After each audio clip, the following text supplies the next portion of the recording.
Uh, hey, fellas, still in the middle of, excuse me, the social distancing, which is someone like me who usually doesn't have any too major plans. And Wednesdays, besides playing games, watching South Park, so that's definitely not a problem for me. Hey, so as I work on other videos, both related to the subject matter and not, here is a Pokemon vlog for today. Hey, addressing pain subject matter, seeing the tags and more. So let's start with here, the most recent one I've gotten, the third chapter Pokemon Twilight Wings. Buddy has started streaming on all the official channels. This latest chapter into the OVA, a showcases Hop, the younger brother of the champion Leon, and his partner Wooloo, who so I guess this is before he gets the starter herder Pokemon. So it's just mainly showcasing Wooloo's rivalry with Leon's Charizard herd and his adventure he has. I mean, I also noticed that Milo's in this episode, and somehow that adorable Wooloo made it all the way to Turfield before where the cabbie found the Pokemon, and given how since and also the friendship bracelets insert references to Splatoon 2 fan art here. I mean, I also wonder how that's gonna work for the main series. I mean, because I actually really like Hop as a character and how endearing he is to. I think it's actually a nice compromise to have one character be he like a buddy you want to play with, and another be basically like that version of the person with the power glove and the wizard. Heard mean the more antagonistic one, and I also wonder how BD is gonna be a who they're gonna cast for that. I mean, if they include these characters as all. I mean, I was actually expecting them to include Sonia rather than and Gloria, kind of like her character, but that's I guess for the time being at least until things really get going. I mean that Go and Koharu basically fill the same roles as also as a studious as researcher and the energetic buddy. On that note, I've also have seen in the most recent episode of the new series number 17. Hang on, I pull up the title. It centers around Hound, the a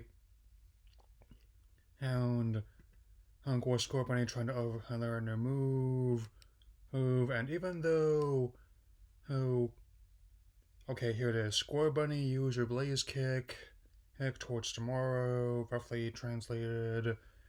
While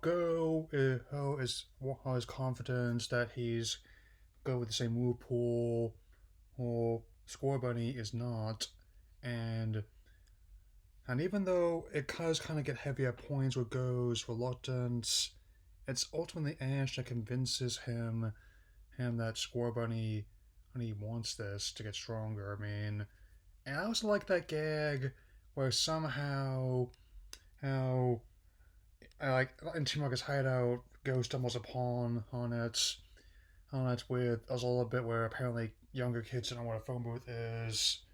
Unless you have one that leads to Ministry of Magic or contains Time Lords. Or it would be my guess. I mean, there's a lot of young Potterheads or Hoovians, but I'm getting ahead of myself.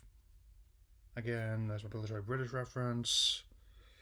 And Also, the rocket shoot toy was pretty amusing this episode, where like a corruption of the Pokemon shoot toy outro, which is essentially like they want to use malicious terms in play, hey, until one of them snaps.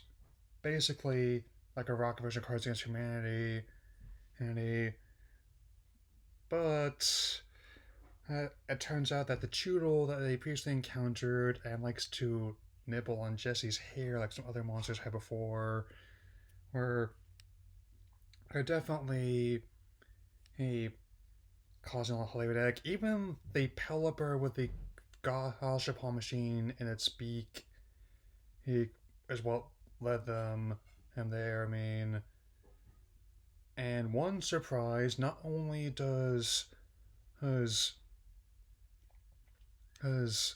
Scorbunny learn the Ember type, but also in a surprising move, it also does learn Blaze Kick and also Rad Boots. But much like as a Charmeleon back in the day, hey hey it has become a bit more rebellious and distrustful of Go. So it'll be interesting to see how that plays out over the course of the series, I mean, and how Ash will, will help his friend through this because of how. Again, I really like the dynamic between the two, given how they two sides of the same coin,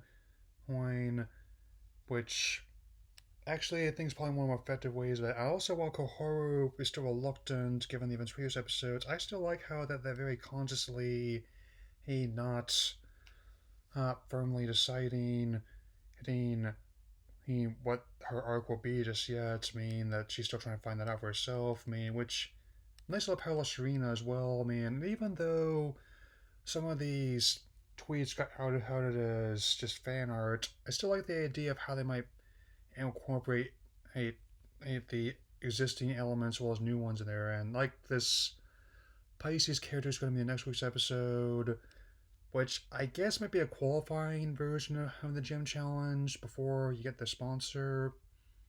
I guess that might be what's happening before Ash officially heads to Galar. I mean, they've established that Surge is away, and this new character Pisces is going to be instead. But I think if the new Surge designs are going to be a lot of Colonel Guile from Street Fighter, then maybe this Pisces character might be like his Nash or Charlie, whatever Capcom decides to call the character now. But again, I get ahead of myself. Okay. Other tidbits I just found out. I mean, like, apparently one of the new updates just went live with Sword and Shield. He went ahead of the expansions rolling out later this year. Here, I mean, I'm still playing. I'm currently 160 hours in combined my decks, and I say I'm already halfway there, halfway there, halfway there. So I couldn't resist. Yes, and on top of this, with the third and final season of the Sun and Moon series Ultra Legends coming on Netflix, X, no joke, on April 1st, which will also mark the 23rd anniversary of the series first airing in Japan, my hand, so neat. It'll make that much easier for me to get the ball rolling on my off delays and Moon vlogs, and currently in process of watching for my look at the characters' first 5 episodes, which I usually do for something like that now. And most majorly that I'm going to be keeping an eye on is that amidst the success of Pokemon Detective Pikachu critically and at the box office, that HBO will not only be airing on networks as well as their HBO Max streaming platform later this year, it will also be they'll also plan on making a live action reimagining of the anime,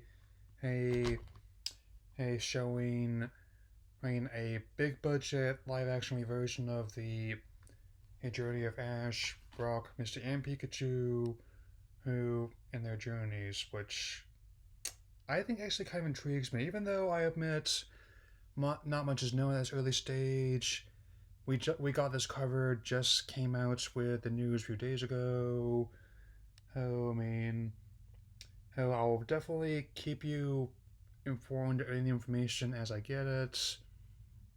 And even with the track record live action video game anime adaptations often had, both the Detective Pikachu movie as well as the Sonic movie have proven that it can be done if you have the right cast creative team behind it. I mean, it's on that note, I definitely have a lot of confidence in HBO, who has had a reputation of making high quality, really content in these networks for a long time. And the HBO Max will be their new streaming platform, in which actually you don't have to have an HBO subscription or to sign up for it like the previous HBO Go. Oh, so I mean, if all else fails, I can't imagine it being worse than Dragon Ball Evolution, Netflix's Death Note, or Ghost in the Shell 2017. You all know how I feel about the latter two. My off delayed look at the third one of those will be coming amidst this period, so. But be that as it may, as someone who is working a lot on playing and watching things amidst this distancing trend, and maybe it's just harder for people who did not grow up in digital age like I did to do this. I mean, thankfully, I just got allergies, so once again, rather than my usual one of my usual sign off phrases, I leave you again with this mantra that I hope you all take to heart. Stay safe, reject fear, and embrace facts.